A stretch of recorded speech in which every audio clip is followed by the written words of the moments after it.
Have you ever walked into a room feeling fine and walked out questioning your entire life?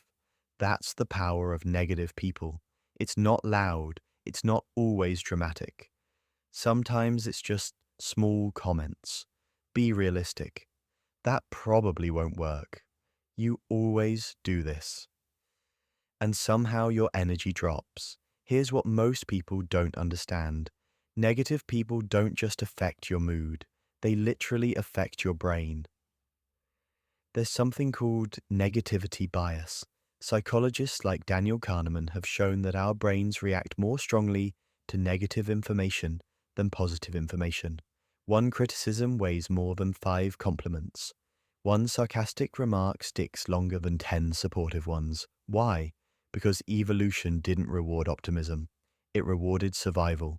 Your brain is constantly scanning for threats, and negative people trigger that alarm system.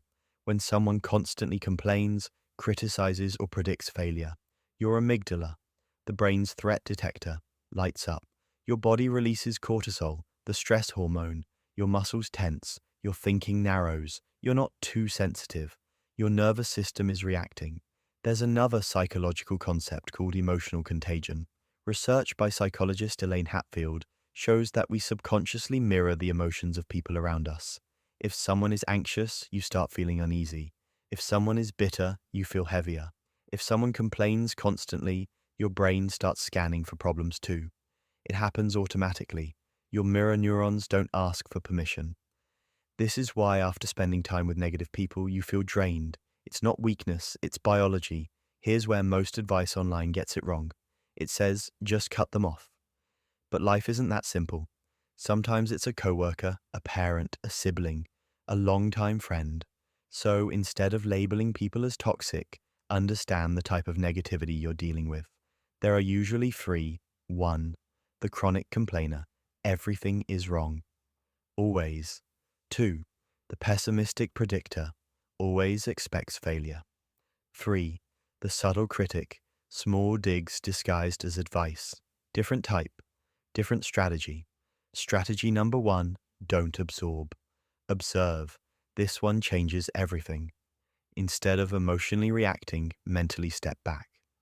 Psychologists call this cognitive reappraisal.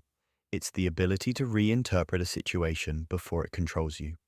When someone says, that idea probably won't work, instead of thinking, maybe I'm stupid, try, that's their fear speaking. You separate their emotional state from your identity. You don't absorb, you observe. That small shift protects your nervous system. Strategy number 2, set psychological boundaries.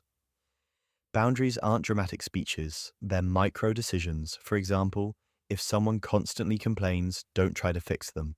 Say, yeah, that sounds frustrating, and stop there. Don't dive in, don't fuel it. You're not their emotional processing center. Research on emotional regulation shows that constantly engaging in other people's negativity increases burnout and emotional fatigue. You are allowed to disengage. Strategy number 3, limit exposure when possible. There's a concept in behavioral psychology called environmental shaping. Your environment shapes your thinking more than your willpower does. If you spend 2 hours daily around pessimism, your brain normalizes pessimism. If you can't cut someone off, reduce the intensity. Shorter conversations, more task-focused interactions, less personal vulnerability shared. You don't owe everyone full access to your energy. Strategy number 4, strengthen your internal narrative. Negative people are dangerous only when your internal voice is weak. There's a psychological framework called self-concept theory. Your self-concept is basically the story you tell yourself about who you are. If your self-concept is fragile, outside criticism sticks. If it's strong, criticism passes through. Build internal evidence, write down wins, track progress. Remind yourself of past resilience. Confidence isn't arrogance, it's accumulated proof. Here's something uncomfortable. Sometimes negative people trigger you because they reflect your own hidden fears. That's called projection sensitivity. If their words hurt more than they logically should, ask yourself, what part of me believes this? Growth doesn't mean tolerating negativity, but it does mean examining why it lands so deeply. That's power. Negative people will always exist. Workplaces, families, friend groups, online comments. You cannot control their outlook, but you can control how long you engage, how deeply you absorb, how strongly you define yourself. And here's the most important thing: emotionally strong people aren't those who avoid negativity. They're the ones who don't internalize it. Your peace isn't fragile, it's trainable. And once you learn how your brain works, you stop taking negativity personally. You start seeing it for what it is: someone else's unresolved storm, not yours.